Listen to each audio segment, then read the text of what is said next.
بسم الله الرحمن الرحيم الحمد لله رب العالمين والصلاة والسلام على رسوله سيدنا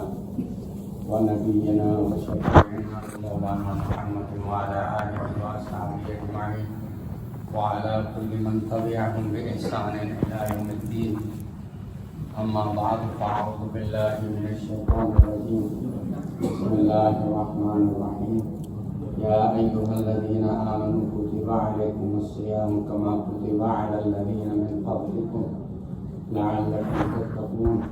وقال تعالى ولتكملوا العدة ولتكبروا الله على ما هداكم ولعلكم تشكرون قال النبي صلى الله عليه وسلم للصائم فرحتان فرحة عند الفطر وفرحة عند لقاء ربه أو كما قال صدق رسول الله صلى الله عليه وسلم لذات آياتنا بنا سميا سميا كميا الحمد لله الله شمدكنا عند چیچے عبادت جی کے رمضان لامیہ یہ روزہ امتن کھکھیبا امتن کھکھیرے ننیرے امتن یادی اردو والے پورے جنوری ساتھ اور دیجاؤ جنوری جماہیری لے مقاونو हरी चीनी मावे रमजान लामिया यावला है जनरो शीरे आ ठौ बिरो अल्लाह ये अमी को नागाये ने बे अल्हम्दुलिल्लाह सुम्मा अल्हम्दुलिल्लाह जनरो ये इबादत जी पीसों दुआ अल्हम्दुलिल्लाह और दी रमजान लामिया ये दी इबादत दिखे खेने नेरे इबादत पूरे दी तारी माले रमजान लामिया मारूजा ठारे ईरे नितारी माले ठाया तचो नीरी शीरे नियारी माले ठारे तचो न्यारी शीबिरो निया टूडू लीवे ठारे तचो नियारी मारूजागा तौली नाई पे तचो नियारी मारूजागा सचाव नाई सफन नाई सशन नाई अल्लाह अमीर सुरो जनरो मुस्लिम ने मुस्लिम सुरागा बाव खोदले सो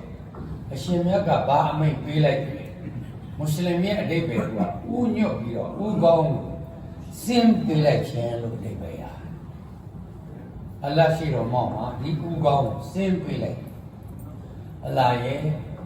दी ऊगाऊं क्या चैन क्या लेना अल्लाह शिमा ऊगाऊं सिम पीले ले वो सिम पीले अल्लाह क्या चैन क्या ले अल्लाह चांदा पीजे ले पीले अल्लाह मुस्लिम का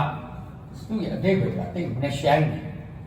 यहाँ तौना ही था सो थावा में लाई इम्तन बाहिया कई सारी म्यां म्यां ने रे अच्छी माले पली वो जाऊँ रहा अल्लाहु अकबर आलो यावो पिक बिरो पली वो जाऊँ पी लागे टैक्सी माउंगे नमाज चे यावो ना अच्छे ये अल्लाह ये अमीर ने तू बिरो में अल्लाह खाई ना आ रही नीव में चा नागाया में सो अति से जाता याव ते नहीं आवा टैक्सी हो या भी ट्वेरे बली माँ वो भी नमाज पढ़े अरे मुस्लिम और अल्लाह शिमत देखेगा जमने सटला लोगों चनोरू दी रोज़ा ये अम्मी में पी गए सटला लोगों कौन साहब में पी रहे मिमी अल्लाह ऐसे माँ मिमी नेजेंद्रों ने नमाज नाजी ना रो फरज पी के अरे कमा चनोरू अल्लाह ने असर जो प्यार डालो अम्मा में सटला लोगों अल्लाह ने असर जो प्यार डाले है रमजान ला याव लव लारा ने आलो अल्हम्दुलिल्लाह लूजी को लुंगे को तेजी वाजी को अल्लाह आओ माँ ठाई भी रो नमाज फन नहीं ने कलेरी को लुंगे को आओ माँ ठाई भी नमाज में फन नहीं ने कल ठाई माँ फारे लूजी को ओ मैं मस्वाम फिर पोपु को पली वो चावल को मैं अब ये ला जा अभी लोग तमाम में अल्लाह शिमत देखेगा ये रोज़ा को फरज लो लाया ये रोज़ा को फरज लो लाया ने ये जगह सटला लोंग जनरो अल्लाह ने ऐसे तो प्यार नहीं बिरो लोंगारे माँ तंजीर के अल्लाह अच्छी थी यो बात अल्लाह अच्छी थी यो बात लोकी ये अच्छी थी लोका ये तंजीर लोंगारे माँ टेने रखा जा के मैं जीव रो शोया में रमजान ये अड़े बेगोगा ကြီးချုပ်ပေးခြင်းလို့ရတယ်ရမ်ဇန်ရဲ့အဓိပ္ပာယ်ကနှလုံးသားထဲမှာရှိတဲ့တန်ကြီးတွေနှလုံးသားထဲမှာရှိတဲ့အညစ်အကြေးတွေအဲ့ဒါတွေချုပ်ပေးခြင်းကိုရမ်ဇန်လို့အဓိပ္ပာယ်ရတယ်ကျွန်တော်တို့ဒီအဲ့ဒီအညစ်အကြေးတွေအဲ့ဒီတန်ကြီးတက်နေတာတွေကိုချုပ်ပေးဖို့ကျွန်တော်တို့ရမ်ဇန်တစ်လတာ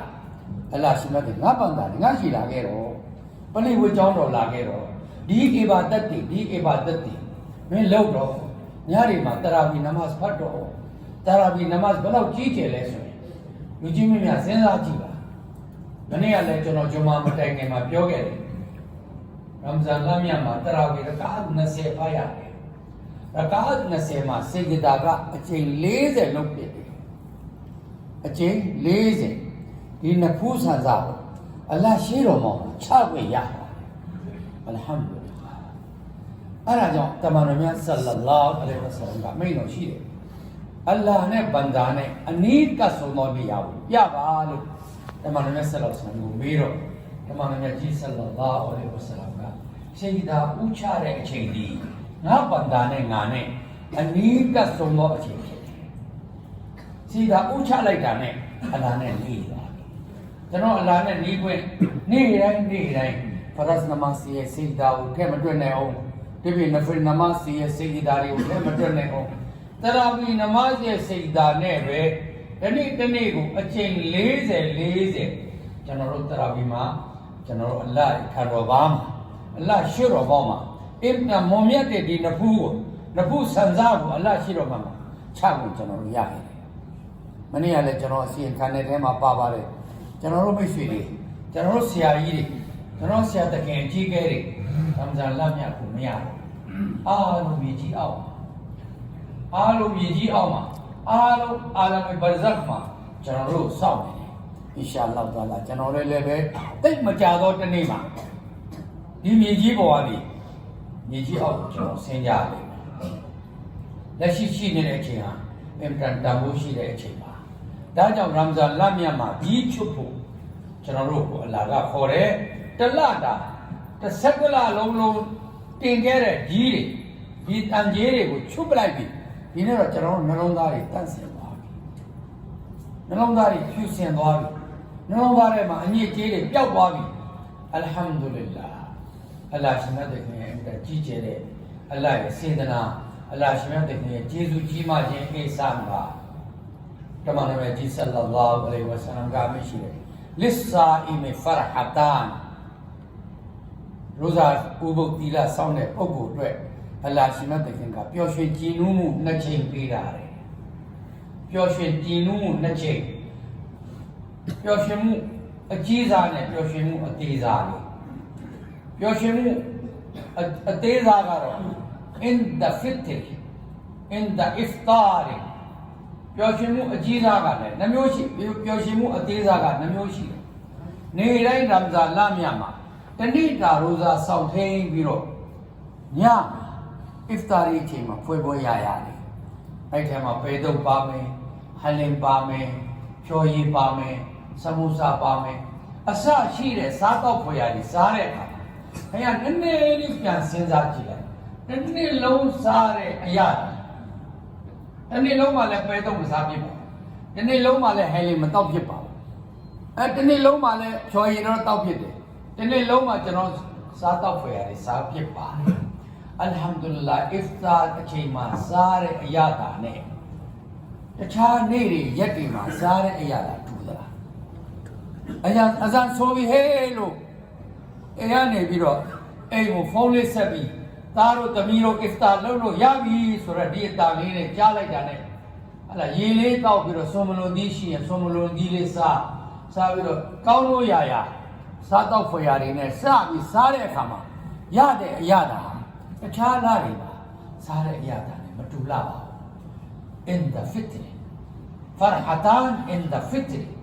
ဒါကပျော်ရွှင်မှုအသေးစားလေးပါအဲ့ပျော်ရွှင်မှုအ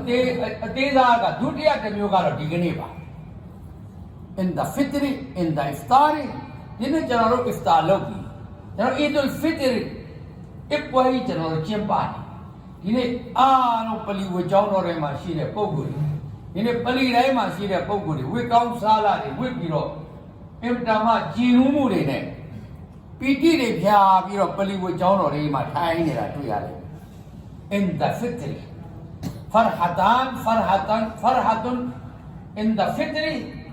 အလာအစ်တာလုပ်တဲ့အခါမှာစားတော့တဲ့နေရာမှာလဲအလ္လာဟ်ရှိမတ်တကအစ်တာလုပ်တဲ့နေရာမှာလဲပျော်ရွှင်မှုတစ်မျိုးချင်းပြင်းတယ်လို့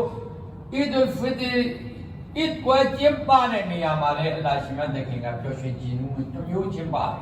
ချင်းမြင်တယ်ဒါနဲ့အားလုံးပျော်နေကြတယ်ကုရ်ဘာနီအစ်ရပျော်ရွှင်မှုနဲ့တောင်ဒီကနေ့ပျော်ရွှင်မှုနဲ့မတူဘူးဒီနေ့ပျော်ရွှင်မှုကပို့ပြီးတော့ထူခြားနေတာအတ္တမန်တော်မြတ်ကြီးဆလ္လာလာဟူအလိုင်ဝါဆလမ်ကအမိန့်ရှိတယ်ဒါကတော့ပျော်ရွှင်မှုအသေးစားလေးပါရိုဇာဥပုသ်သီလစောင့်လိုက်တဲ့အခါမှာဒီပျော်ရွှင်မှုကအသေးစားလေးအစ်တာလုပ်တဲ့အခါမှာပျော်ရွှင်မှုရဲ့အီဒ်ဖစ်တရ်နေ့အီဒ်ပွဲတော်ကျင်းပတဲ့ပျော်ရွှင်မှုရဲ့နောက်ပျော်ရွှင်မှုအကြီးစားကြီးတစ်ခုရှိတယ်အလ္လာဟ်ရှိမတ်တဲ့ခရရတယ်ကျွန်တော်တို့အားလုံးရှင်းရတော့ပါစေအလ္လာဟ်အင်ဒါလီကာအီရဘ်ဘီဂျန်နတ်ရောက်ပါလို့အလ္လာဟ်ရှိမတ်တဲ့တွေ့ရအလ္လာဟ်ဇီယာရတ်ဥရတဲ့အချိန်မှာအလ္လာဟ်ရှိမတ်တဲ့နှလုံးသားထဲမှာချီးမြှင့်တဲ့ပျော်ရွှင်မှုဘယ်လောက်များကြီးကျယ်တယ်ဓမ္မတော်ကြီးဆလ္လာလာဟူအလိုင်ဝါဆလမ်ကမိန့်တော်မူတဲ့ဒီပျော်ရွှင်မှုအသေးသားလေးမှတော့တော့ပျော်ရွှင်နေတယ်ဆိုရင်အလ္လာဟ်ကအဲ့ဒီပျော်ရွှင်မှုအကြီးစားတွေကနည်းနည်းလေးတိတ်ရခိုင်တော့လောက်ကျွန်တော်တို့ချီးမြှင့်လိုက်တာတော့ပျော်ရင်အလ္လာဟ်ရှိမတ်တခင်ကိုဖူးမြော်တဲ့အခါမှာအလ္လာဟ်နဲ့တွေ့ဆုံရတဲ့အခါမှာဘယ်လောက်များပျော်ရွှင်ကြည်နူးမှုများကျွန်တော်မျိုးရင်ဆိုင်လိုက်ရမလဲဘယ်လိုကြုံတွေ့ရလဲကျွန်တော်တစ်ခါတော့airport တခုမှာပုံကိုတယောက်နိုင်ငံခြားပြန်လာတော့မိသားစုတွေအားလုံးကပန်းကုန်းနဲ့ကြိုးတွေနိုင်ငံခြားပြန်လာခရီးကပြန်လာပန်းကုန်းနဲ့ကြိုးတာအဲ့တော့ကြိုးတဲ့ပုံကိုတွေလည်းဘယ်လောက်များပျော်ရွှင်နေကြမလဲပန်းကုန်းအစွတ်ခံရတဲ့အခုပဲလေယာဉ်ပေါ်ကဆင်းလာတဲ့ပုံကိုမိသားစုနဲ့နှစ်ပေါင်းများစွာကွဲကွာပြီးတော့ဒီနေ့ကားလေးတွေသမီးလေးတွေဇနီးနဲ့တွေ့ရတဲ့အချိန်မှာပျော်ရွှင်မှုဘယ်လောက်များပြလိုက်မလဲအဲ့ဒီအချိန်မှာပန်းကုန်းစွတ်ချင်းခံလိုက်ရတဲ့အဲ့ဒီခရီးတဲ့ရဲ့အိမ်ပြန်ခရီးတဲ့ရဲ့ပျော်ရွှင်မှုဘယ်လောက်များကြီးကျယ်လာကျွန်တော်တို့လည်းတရက်တော့အိမ်ပြန်ရလိမ့်မယ်ကျွန်တော်တို့ရဲ့ဒီဌာနကယာယီပါဒီပျော်ရွှင်မှုတွေလည်းယာယီဒီဝမ်းနည်းမှုတွေလည်းယာယီဒီချမ်းသာမှုတွေလည်းယာယီဒီဆင်းရဲမွဲတေမှုတွေလည်းယာယီပါဟဇရတ်ဟကီမ်ဆာဘ်ရာမတ်တူလာအလိုင်ကမရှိऐसे रहे वैसे रहे ऐसे रहे वैसे रहे လောကကြီးမှာတော့ဘယ်လိုဖြစ်ဖြစ်ဟလာဓမ္မောက်ထမင်းနဲ့ပိုလောက်ထမင်းစားပြီးနေရရင်လည်းအချိန်ကတော့ကုန်ပါပဲချင်းမောင်ဟင်းနဲ့ဟလာဓမ္မတို့ဒီဟင်းနဲ့ဟလာပဲပြုတ်နဲ့စားပြီးတော့လည်းဆင်းရဲတဲ့ပုံကိုယ်တွေဆုံးသွားမှာပဲဒီဘဝက ऐसे रहे वैसे रहे वहां देखना कैसे रहे वहां देखना အမှဌာနေအစစ်ရောက်မှမင်းဘယ်လိုနေရမှာလဲဆိုတာမင်းသတိထားဒါထားနေအစ်စ်မှာဒါအတုပဲချမ်းသာခြင်းလည်းအတုဒါအတုတွေပဲဆင်းရဲခြင်းလည်းတခဏပဲသိမကြခင်အလတ်ရှိပြန်ရတော့မဲ့အခါမှာအဲ့ဒီမှာတွေ့ဆုံရမယ်ဆင်းရဲခြင်းရဲ့အဲ့ဒီမှာတွေ့ဆုံရမယ်ချမ်းသာခြင်းအတိပဲအဲ့တော့ဖြစ်ဝါလီအင်ဒလီကာအီရဘ်ဘီအဲ့တော့ကျွန်တော်တွားပြီးတော့အဲ့ဒီပုဂ္ဂိုလ်ပန်းကုန်းဆွချင်းခံလိုက်ရတော့နှလုံးသားထဲမှာအော်ငါတို့တွေတရက်တော့အလ္လာဟ်ရှိပြန်ရလိမ့်မယ်ပြန်လို့ရှိရင်ဖရစ်တာတွေငါတို့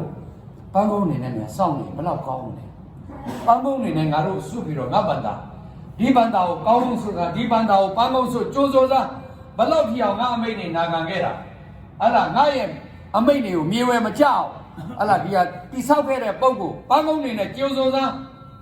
ဆိုတော့အဲ့ဒီကြိုးစိုးခြင်းကိုသွားပြီးတော့တတိရတယ်ကျွန်တော်ငါတို့တရက်ကြာအလတ်စီပြန်ရရင်အဲ့ဒီလိုများကြိုးစိုးခြင်းခံရရင်ဘယ်လောက်များကောင်းလဲဘယ်လောက်များကြည်လို့စရာကောင်းလိုက်လဲလူချင်းများခင်ရကျွန်တော်တို့တွေမွတ်စလင်တွေကိုအလ္လာဟ်ရှိမှတ်တဲ့ခင်ကဒီနေ့ပျော်ရွှင်မှုကြည်လို့မှုကိုချီးမြှင့်ကျွန်တော်မျိုးဒီနေ့ဤပွဲကိုအလ္လာဟ်ရှိမှတ်တဲ့ကကြီးပါကိုချီးမြှင့်လိုက်ပြီကျွန်တော်တို့ရဲ့ဤပွဲကျင်းပခြင်းနဲ့ဒီဘာသာကြားတွေဖြစ်တဲ့ခရစ်ယာန်လူမျိုးတွေယဟူဒီလူမျိုးတွေ ဟိန္ဒူတွေတခြားဘာသာဝင်တွေသူတို့ရဲ့ပျော်ရွှင်မှုကြည်နူးမှုတွေသူတို့ရဲ့ပျော်ပွဲရှင်ပွဲကျင်းပခြင်းနဲ့လာနာမှမတူပါဘူးဥပမာဆိုကြပါစို့ကျွန်တော်တို့တိတ်မကြသေးပါဘူးဒီဇင်ဘာ25ရက်နေ့ကခရစ်မတ်ဆိုတာရှိခဲ့တယ်ခရစ်မတ်မွတ်စလင်တွေကအဲ့ထဲဝင်ပြီးတော့ဟိုလိုဒီလိုသူလည်းပါသေးတယ်ကျွန်တော်လည်းဘာမှမဆိုင်ခရစ်မတ်နဲ့မွတ်စလင်နဲ့ဘာမှမပတ်သက်နယူးရီးယားနဲ့မွတ်စလင်နဲ့ဘာမှမပတ်သက်ဒါပေမဲ့ကျွန်တော်တို့ရဲ့ဘဝကမ္ဘာနဘဆလ္လာလဟ်အလိုင်းရဲ့တာလီမတ်အဆုံးအမတွေကိုမေ့ပြီးတော့ရောင်60တကြံဆိုလဲပါလိုက်တာဘာဆိုလဲဘယ်ဘာသာကြားရဲ့လွတ်လပ်ရေးလို့ဆိုလဲပါလိုက်တာပဲဟိုထဲလဲပါလိုက်တာပဲဒီထဲလဲပါလိုက်တာပဲအမှန်တော့ကျွန်တော်တို့ရဲ့ကိစ္စတွေမဟုတ်ခရစ်မတ်ဆိုတာဒါကနစရာနီတွေခရိယန်ဘာသာဝင်တွေကျင်းပတယ်သူတို့ရဲ့ပျော်ရွှင်ပွဲသူတို့ဘာဖြစ်လို့ပျော်ရွှင်ပွဲကျင်းပတာသူတို့အဲ့ဒီပျော်ရွှင်ပွဲဘာလို့ကျင်းပတယ်လဲဆိုရင်ဒီနေ့နိုင်ငံကဘာကြီးကိုခရစ်မတ်ကဖန်ဆာထားတယ်ခရစ်မတ်ကကဘာကြီးတစ်ခုလုံးကျွန်တော်လေးမြန်စီးရင်တော့ခရစ်မတ်ရဲ့အထိတ်အမှတ်တွေလေးမြန်ပေါ်မှာတခါတည်းဘေးတွေနေရာတွေမှာကတ်ထားတယ်ခရစ်မတ်တော်တော်ကြီးသူတို့ကထုံးကားနေတာပဲအဲ့တော့ခရစ်မတ်ကဘာလဲဆိုဟဇရတ်အီဆာအလိုင်ဆလာမ်ရဲ့မွေးတဲ့နေ့ဟဇရတ်အီဆာအလိုင်ဆလာမ်ရဲ့မွေးတဲ့နေ့ကိုခရစ်ယာန်လူမျိုးတွေကပျော်ပွဲရှင်ပွဲကျင်းပတာကဲကောင်းပြီယဟူဒီတွေကမုဟရမ်10ရက်နေ့ကိုသူတို့ကကျင်းပတယ်ဘာလို့ကျင်းပလဲအဲ့ဒီနေ့မှာဖီရအောင်မင်းဆိုးကနေပြီးတော့ဟဇရတ်မူဆာအလိုင်ဆလာမ်နဲ့ဗနီအစ္စရာအီလ်ကိုအလ္လာဟ်ရှိမတ်တခင်ကမင်းဆိုးရဲ့ယံကနေကာကွယ်လိုက်တဲ့အပေါ်မှာလွတ်မြောက်သွားခြင်းရဲ့အထိတ်အမှတ်အနေနဲ့ယဟူဒီလူမျိုးတွေကပျော်ပွဲရှင်ပွဲကျင်းပကြတယ်ပျော်ပွဲရှင်ပွဲသူတို့ကျင်းပတဲ့အထိတ်အမှတ်တွေဒီသူတို့ရဲ့အရင်ရှေးအစဉ်ကသူတို့ဘိုးဘေးတွေအဖိုးအဖွားတွေကျင်းပခဲ့တဲ့လောက်ရက်တွေပေါ်မှာသူတို့ကကျင်းပတယ်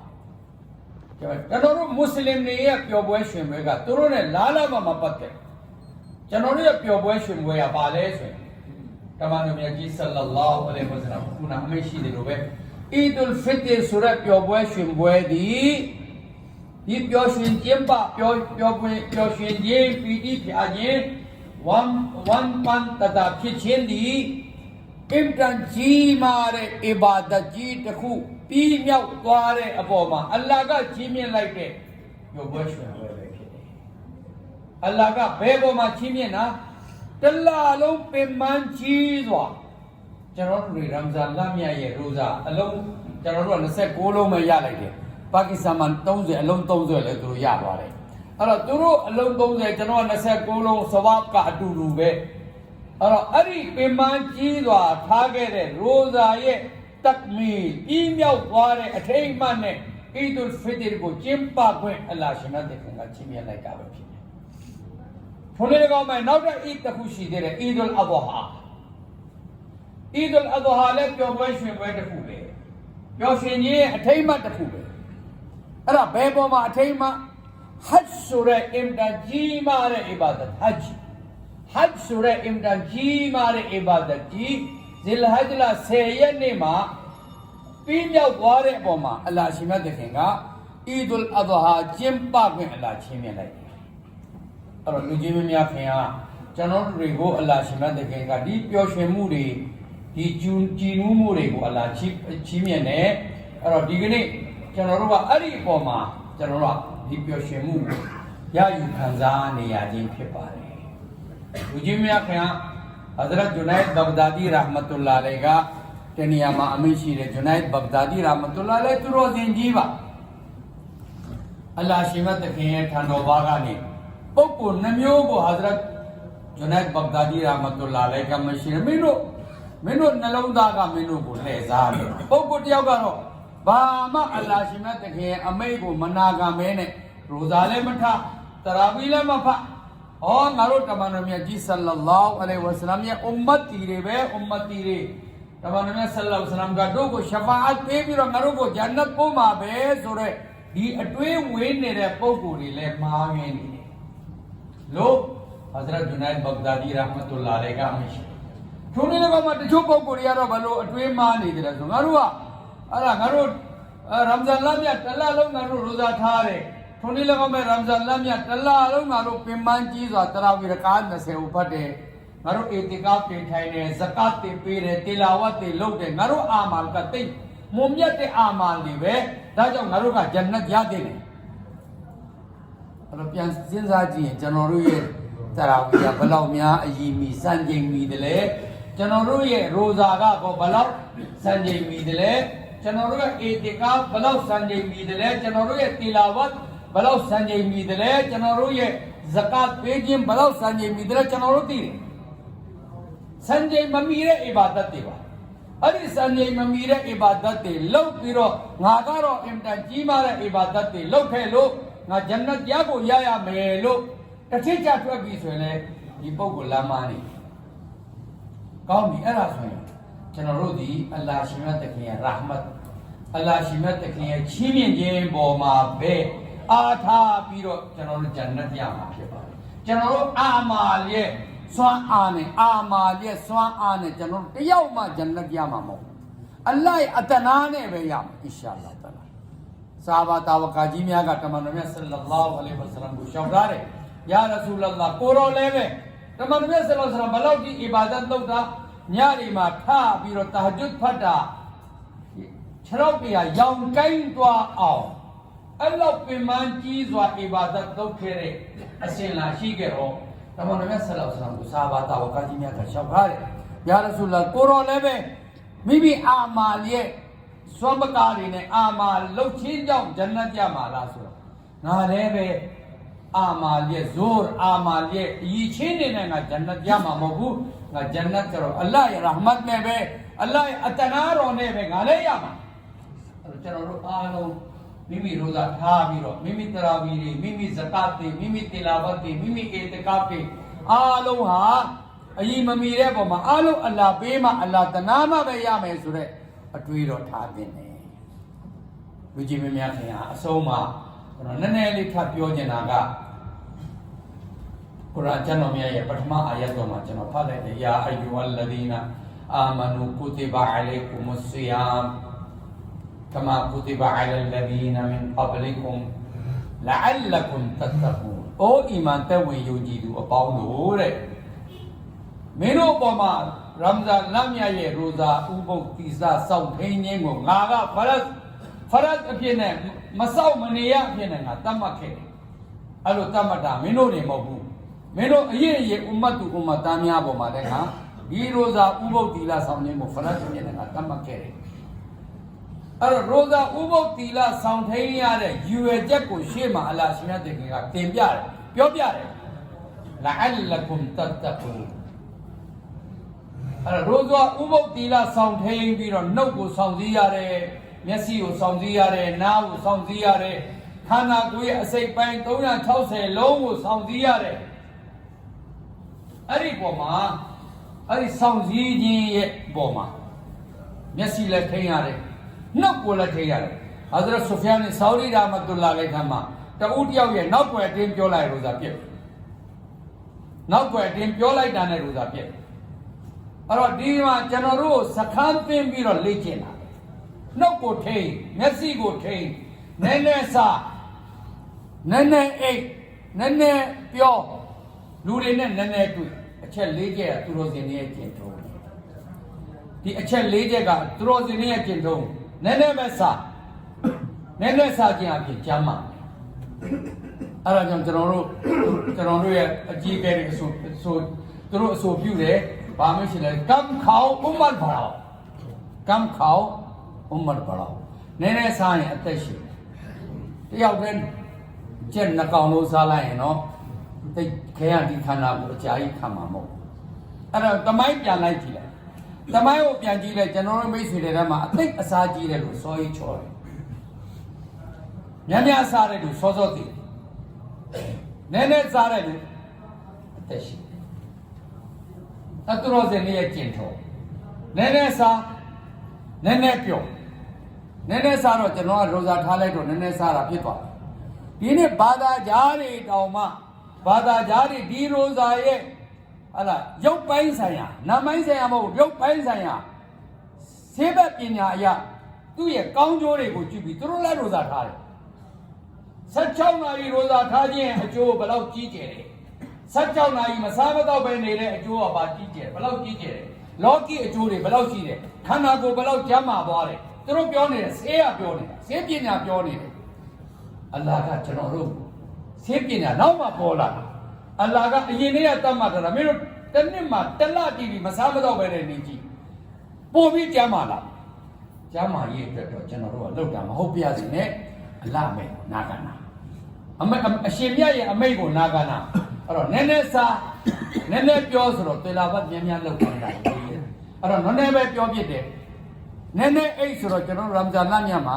ညဒီဘက်မှာညဘက်မှာအများကြီးအိတ်ခွင့်မှာပေးထားတယ်တရာဝီပြီးရင်ပဲကျွန်တော်7နာရီထိုးသွားတယ်အိမ်ရောက်တော့ဟိုနဲ့ဒီနဲ့စကားပြောရင်လည်း7နာရီထိုးသွားပြီ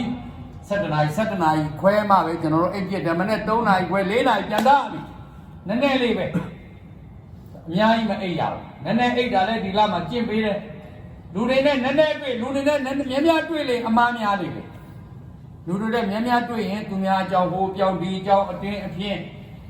မစားပြောင်းနဲ့ပြောင်းလာလောက်လာတွေဖြစ်လာတဲ့အခါကျတော့ရှရီယတ်တရားတွေပေါင်းပြီးရောက်သွားတတ်တယ်အဲ့တော့အေတီကောက်ကိုထိုင်ခိုင်းလိုက်တယ်အေတီကောက်ထိုင်လူတွေနဲ့မတွေ့နဲ့တော့လေးခုစလုံးကရိုဇာမှာကျွန်တော်တို့ကိုကျင်တရားတွေမြင့်မအောင်ရှရီယတ်တရားတော်လုပ်ပေးလိုက်တဲ့အခါကျအမာရှာလာကျွန်တော်အများကြီးကျမ်းမာသွားပြီနှလုံးသားလည်းကျမ်းမာသွားပြီခန္ဓာကိုယ်ရဲ့အစိတ်ပိုင်းတွေအားလုံးကျမ်းမာသွားပြီပေါ့ပါမနေဘူးလားအများကြီးပေါ့ပါနေအဲ့ဒီမှာကျွန်တော်တို့ကအီဘာဒတ်တွေလည်းအများကြီးစခန်းသွင်းပြီးအလားလေ့ကျင့်လိုက်တလတာကျွန်တော်စခန်းသွင်းလေ့ကျင့်ပြီးတယ်ဒီလိုနေဒီလိုထိုင်ဒီလိုစားဒီလိုအီဘာဒတ်လုပ်ကုရ်အာန်တီလာဝတ်ဒီလိုလုပ်နမာဇ်ရဲ့ဂျမာအတ်ကိုဒီလိုလေးစားဒီကျန်တဲ့7လလုံးကျန်တဲ့7လလုံးဒီတလတာထမ်းတော့ခဲ့တယ်ကျင့်သုံးခဲ့တယ်ဒီကိစ္စတွေအားလုံးကိုဘယ်ကိုယူသွား7လလုံးကိုယူသွားဒီလိုနေဒီလိုထိုင်နမတ်ကိုဘယ်လိုလေးစားတယ်ပလိမန်နေရမရဘူးမနေ့ကမနေ့ဖဂျီမှာကြည့်ရဒီနေ့လေဇိုဟ်နမတ်မှာကြည့်ကြရအောင်ဒီနေ့ကကျွန်တော်တို့စဖောက်ပြီဖောက်ပြီလားဒီနေ့ပါပဲကျွန်တော်တို့စဖောက်တာအလားမလုပ်ပါဒီကိုကျင့်တရားတွေအလ္လာဟ်ရှင်မတခင်တလတာကျင့်ကြံပေးလိုက်တာမင်းဒါကိုကြံတဲ့7လတိနေယူသွားလာမယ့်နှစ်ရမ်ဇန်ကြီးယူခဲ့ငါဘာတာတလို့နမတ်ကိုလေးစားတလို့ကုရ်အာန်တီလာဝတ်ကိုလုပ်တလို့ညရီမှာထရပ်ပြီးအီဘာဒတ်လုပ်နှုတ်ကိုထိမျက်စိထိလူတွေနဲ့နည်းနည်းတွေ့ဒါတွေအားလုံးကကျွန်တော်ဒီတလအတွက်ဗမိုးကြံတဲ့7လအတွက်ကျင့်ပေးလိုက်တာ7လတိဒီကျွန်တော်ဒီတိုင်းပဲကျင့်သုံးပါမယ်အင်ရှာအလ္လာဟ်ကျင့်သုံးပါအင်ရှာအလ္လာဟ်ကျွန်တော်လည်းကျင့်သုံးမယ်စူးစမ်းဝဂျာဟာဒါလုပ်မယ်အင်ရှာအလ္လာဟ်နမတ်စိတ်ကြောက်ရင်အားလုံးလွတ်ပြီးတော့ပလီကိုကျောင်းတော်ရောက်လာကျွန်တော်တို့အကျိုးတွေကြီးပါကျွန်တော်တို့အကျိုးတွေကြီးပဲသူအလ္လာဟ်ရဲ့အကျိုးတစ်ခုမှမရှိအဲ့တော့ကျွန်တော်တို့များသောအားဖြင့်တွေ့ရတာရမ်ဇန်လမှာတော့ရမ်ဇန်လမြတ်မှာတော့ပလီစီကားနေတယ်နေရာမရတော့အောင်မယ်ရမ်ဇန်ပြီးတာနဲ့ပလီတွေချအောင်သွားတယ်ဒီမွတ်စလင်တွေပဲဒီရပ်ကွက်ကပုံကိုယ်တွေပဲဘယ်ရောက်ပါလဲမနေ့ဖဂျ်နမတ်မှာအများဆုံးရှိရင်တဒန်ခွဲကျန်တဲ့ပုံကိုယ်တွေပဲရောက်သွားတယ်ဒီနေ့ကစပြီးကျွန်တော်တို့ဖောက်ပြီးဒီနေ့ဟိုအမျိုးအိမ်လဲမယ်ဒီအမျိုးအိမ်လဲမယ်ဇိုဟ်နမတ်ပဲမှာဖတ်မယ်အဆတ်ပဲမှာဖတ်မယ်မဂရစ်ကပဲမှာဖတ်မယ်အီရှာပဲမှာဖတ်မယ်အဲ့ဒီအတိတရားတွေနဲ့ပဲငါတို့ကိုအလ္လာဟ်ရှင်မတ်တခင်ကစခန်းသွင်းပြီးတော့လေ့ကျင့်ပေးလိုက်တဲ့တန်ဖိုးရှိတဲ့ဒီကျင့်စဉ်တွေကိုကျန်တဲ့7လလုံးစီကိုငါတို့ယူသွားမယ်ဒါကိုရင်ဝယ်သိသိမယ်ဒီဝယ်မကြဒါကိုအလ္လာဟ်ရဲ့အမိန့်တွေကိုနာခံမယ်ရမ်ဇန်လမြတ်မှာနာခံကြတဲ့ကဲ့သို့အခြားလတွေမှာလည်းနာခံမယ်တေလာဝတ်အမြဲတမ်းနေ့တိုင်းတဘာရာဖတ်မယ်လူတယောက်ရဲ့အီရာဒါပဲလူတယောက်ကလုံးမယ်ဆိုလို့ရှိရင်လုံးဖြစ်တယ်လုံးမယ်လို့အကဲကဆန္ဒမရှိရင်တော့